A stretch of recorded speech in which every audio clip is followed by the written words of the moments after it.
Eh bien, salut à tous Aknot, ici Machikouli pour une nouvelle vidéo bilan lecture. J'espère que tu vas bien, que de ton côté les lectures roulent, s'enchaînent tranquillement. Pour ma part, ça va. Ces temps, c'était un peu galère, on va pas se mentir. Et ça, c'est uniquement lié au livre que je vais te présenter aujourd'hui.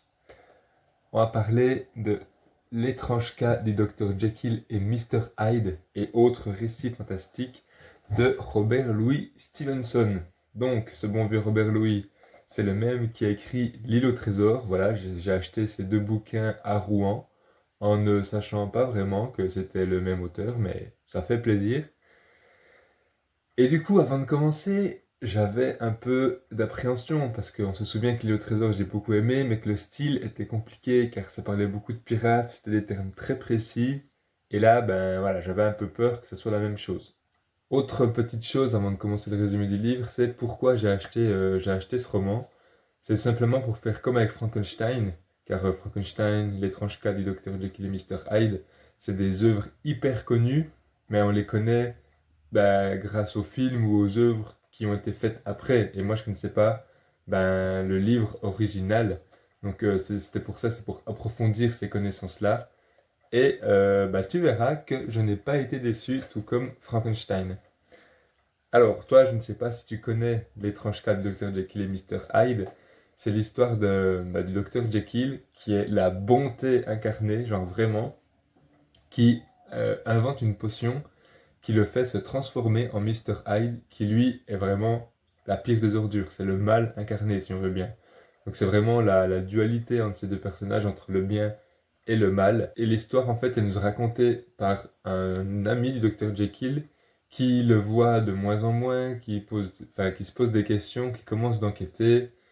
Et il se rend compte qu'il y a Mr. Hyde qui est arrivé dans la vie du docteur Jekyll, il ne sait pas exactement qui c'est, alors que ce Mr. Hyde, il a les clés pour rentrer chez le docteur Jekyll. Le docteur Jekyll lui fait entièrement confiance, à tel point qu'il fait un testament où s'il devait lui arriver quelque chose, toute sa fortune irait à Mr. Hyde, alors qu'il y a quelques mois, ce mec n'existait même pas. Donc voilà, ça turlupine un peu notre héros qui enquête là-dessous. Au bout d'un moment, il voit même Mr. Hyde de ses yeux commettre un meurtre, genre hyper violent. Juste un gars qui passait dans la rue, il a commencé à le tabasser, puis après il le frappait une fois qu'il était par terre, les os se broyaient, enfin se brisaient, c'était vraiment très gore. Et c'était de la pure violence. Donc il se dit, mais pourquoi le docteur Jekyll veut, euh, veut léguer toute sa fortune à cet être abominable, parce que il est décrit physiquement comme très dérangeant. Les gens ne savent pas exactement ce qui le dérange chez Mr. Hyde, mais ils sont tous un peu en mode il me répugne. Donc voilà, il enquête et de fil en aiguille, il se rend compte que Dr. Jekyll et Mr. Hyde ne sont qu'une seule et même personne. Et, et la fin, je vais pas spoiler parce que voilà, je ne sais pas si tu vas lire la fin.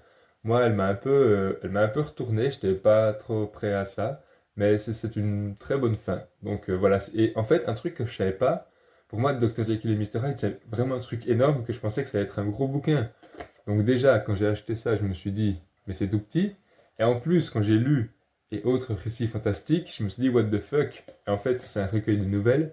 Et Dr. Jekyll et Mr. Hyde, c'est une nouvelle. Et elle dure genre 80 pages ou 100 pages, je sais plus. Et c'est pas beaucoup. Donc c'était très court. Donc l'histoire est très intense. C'est hyper bien écrit. Par contre, le style est vraiment léché. C'est vraiment une ambiance glauque, un peu dans Londres. Il fait tout le temps nuit, il fait tout le temps moche. C'est assez pesant et c'est bien fait au final. Et vu que c'est sorti il y a longtemps, dans les années 1850, je crois, je pense que c'est pour ça que ça a autant marché, parce que c'est la première fois qu'un livre ou une œuvre parlait de dualité de telle sorte, tu vois. Peut-être que si maintenant ça sortait, ça serait pas du tout pareil, parce que on en a déjà vu et revu des œuvres qui parlent de deux êtres qui sont les mêmes finalement, blabla et tout. Donc voilà, je pense que c'est pour ça aussi, ça c'est ma petite théorie personnelle, mais je pense que c'est pour ça que ça a autant bien marché. Voilà tout. La deuxième nouvelle dans ce livre, je vais aller un peu plus vite sur les nouvelles parce que c'est moins intéressant, mais il s'appelle Le voleur de cadavres, et ça c'est inspiré de faits réels.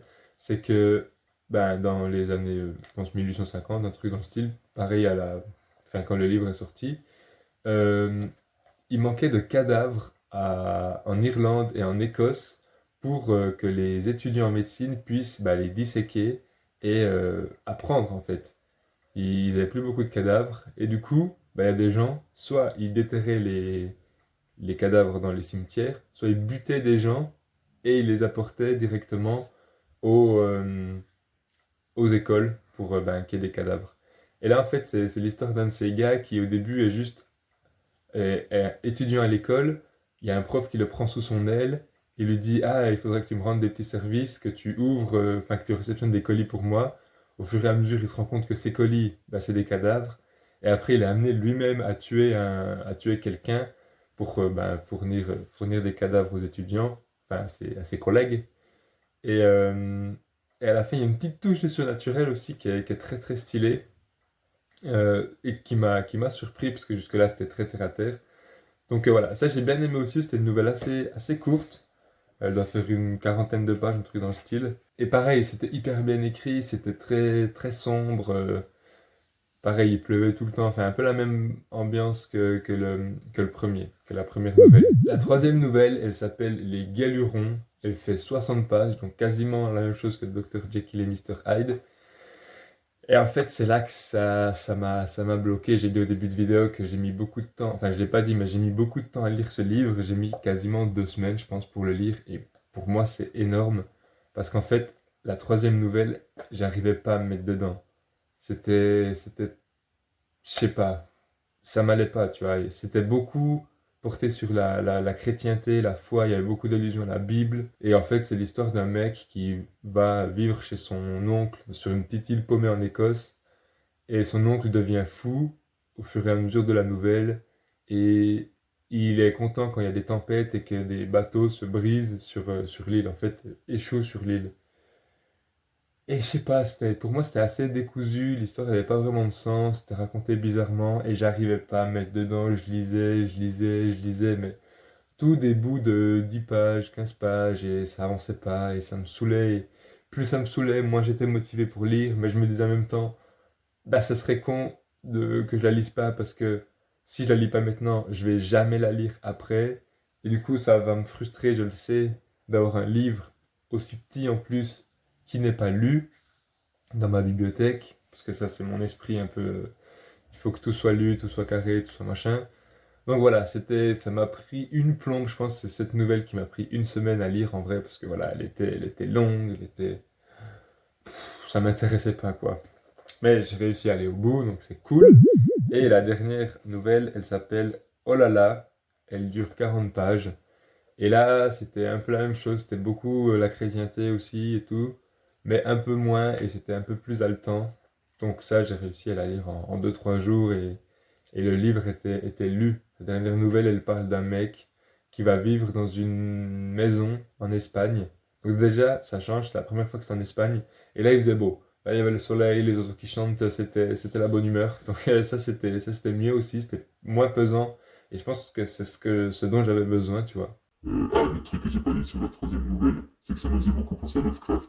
Les personnages étaient tout le temps submergés par de l'horreur, enfin, il y avait des trucs plus grands qu'eux qui se passaient, j'avais l'impression, donc ça m'a fait penser à Lovecraft, ça c'était cool. Bref, revenons à la quatrième nouvelle qui s'appelle Oh là là, donc qui se passe en Espagne. C'est l'histoire d'un mec qui va vivre dans une maison à l'écart de la société dans les montagnes.